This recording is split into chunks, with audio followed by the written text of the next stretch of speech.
Most people think billionaires are lonely at the top. They're not.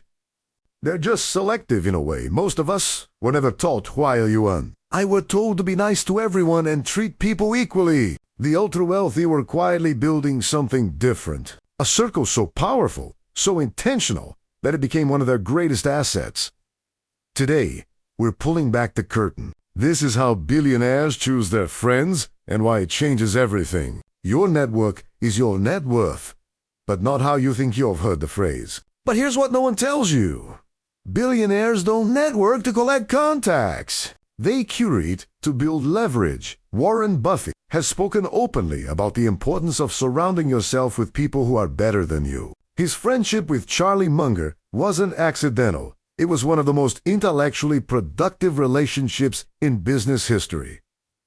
Elon Musk's inner circle, engineers, physicists, visionaries, not yes-men, but Oprah Winfrey, credits much of her success to relationships with mentors like Maya Angelou, people who challenged her, not just cheered for her.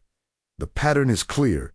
Billionaires don't pick friends who make them feel comfortable. They pick friends who make them grow. The three types of people billionaires keep close when you study the social circles of the world's wealthiest people. Three archetypes keep appearing.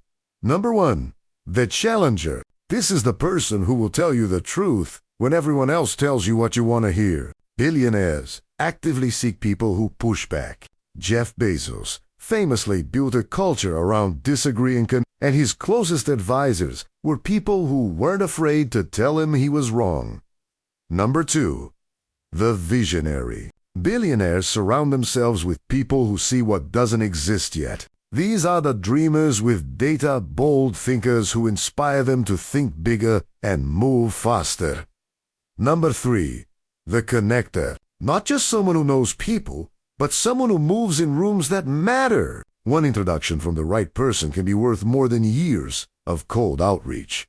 Think about your own circle. Do you have a challenger, a visionary, and a connector? If not, that's where you start. The rules they use to cut people out, the part most people don't want to hear.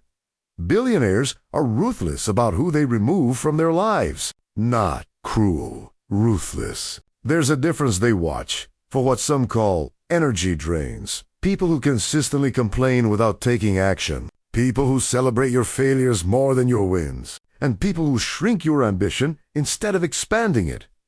Warren Buffett once said he only works with people he admires. That's not arrogance.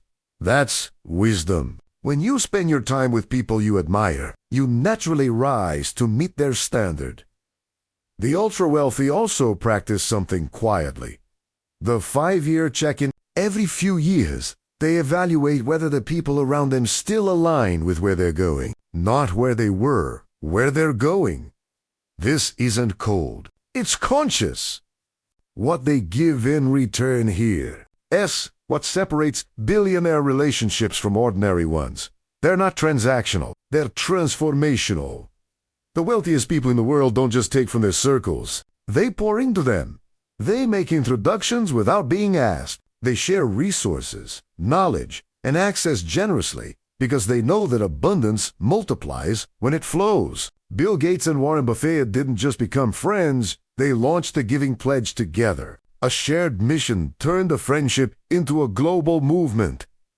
The lesson: the strongest relationships are built on mutual elevation. Not what you can extract, but what you can build together. What you can do, starting today. You don't need $1 billion to think like a billionaire about relationships. Start here. Look at the 5 people you spend the most time with. Are they pushing you forward or holding you in place? Are they expanding your thinking or keeping it small? You don't have to burn bridges, but you do have to be intentional. Start seeking out one challenger, one visionary, one connector. Bring value to them first. Be the kind of person they want in their circle. Because at the end of the day, the wealthiest people in the world didn't just build companies or investments. They built relationships that compounded, just like interest over time. And so can you. If this opened your eyes, Drop a like and subscribe. We break down the mindsets of the ultra-wealthy every week. See ya in the next one!